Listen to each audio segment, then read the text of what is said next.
Gwamnatin Mali ta yi ƙarin haske game da hare-haren birnin Bamako. Aikin ƙidayar jama'a a Kamaru na ci gaba da tafiya yadda aka tsara shi. Haɗaɗɗiyar daular Larabawa ta ɗauki nauyin aurar da matasa 600 a Gaza. Madalla yanzu ga labarin kamar yadda suke. Gwamnatin sojin Mali ta yi ikirarin cewa komai ya koma daidai bayan da hare-haren 'yan ta'adda a gurare daban-daban na birnin Bamako ya rikita ƙasar a yammacin jiya. Wannan kalamai na gwamnatin na zuwa ne duk kuwa da yadda aka jiyo harbe-harbe a Bamako yayin da jirage masu saukar angulu ke ci gaba da shige da fice.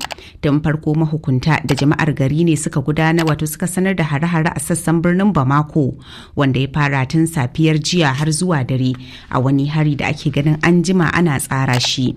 Ganau sun shaida wa manema labarai cewa an gwabza tsakanin sojoji da 'yan ta'adda a garin Kati, yankin da ke dauke da mafi yawan barukokin sojoji da kuma gidan shugaban gwamnatin kasar janar Asimi Goita.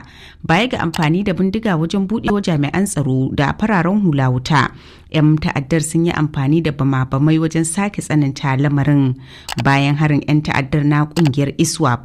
Daga baya kuma sai 'yan tawayen Azawad suka kaddamar da nasu da yammaci, inda suka yi ikirarin kwace iko da arewacin Kidal da kuma wasu yankuna na Gawo.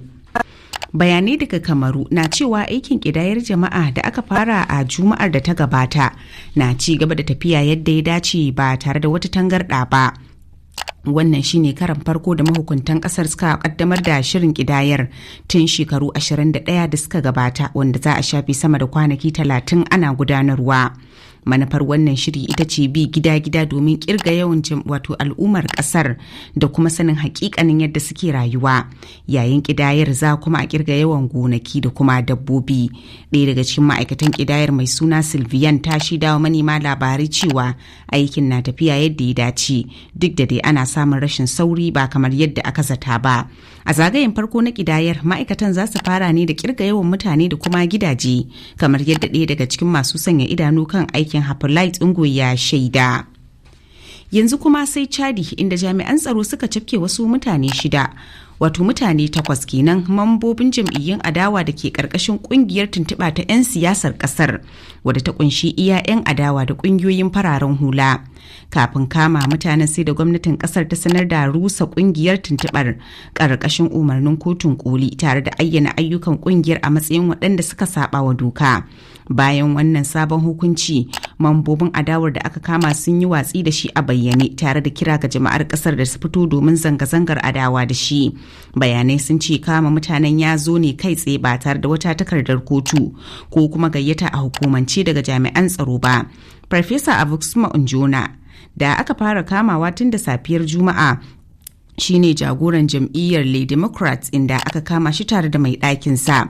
Bayan kama shi da sa'o'i kaɗan ne kuma aka kama sauran mutane 7 lokacin da suka taru waje guda domin jajanta wa juna game da kaman nasa da kuma lalubobin hanyoyin fidda shi. Ranar da gagarumin ɗaurin auren mutane sama da 300 a zirin Gaza da yammacin jiya a Asabar, ɗaya daga cikin ranaku masu tarihi a yankin bayan samun damar gudanar da zaɓe a wasu sassa cikin sama da shekaru 30. Bayanai sun ce haɗaɗɗiyar daular Larabawa ce ta ɗauki nauyin wannan biki mafi girma da ya samu halarcin dubban jama'a, iyalan ma'auratan, jagororin al'umma da kuma wakilai daga ciki da wajen yankin na Gaza.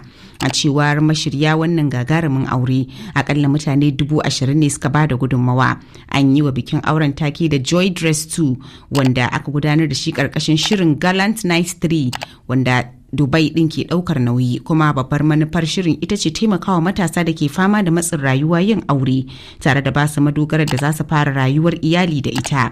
An zaɓo waɗannan ma'aurata ne cikin dubban matasan da suka cike buƙatar neman a aurar da su ɗin a sassan duniya. Sai dai a wannan karo an zaƙulo dukkanin ma'auratan su 600 daga zirin Gaza da nufin tallafa musu da kuma ƙarfafa musu bayan yakin da ya ci su na tsawon shekaru 3. Fadar White House ta Amurka ta tabbatar da cewa shugaban kasar Donald Trump na cikin ƙoshin lafiya bayan da wani ɗan bindiga ya buɗe wuta a cikin fadar daidai lokacin da shugaban ke gudanar da liyafar cin abincin dare tare da 'yan jaridar fadar shugaban kasar.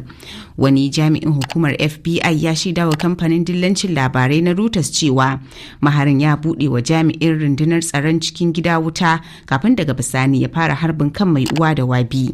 Sai dai kuma bayan sa'o'i 2 da harin, shugaba shugaba Trump ya ce jami'in cikin gidan da aka harba ya tsira kasancewar yana sanye da rigar kariya daga harsashi.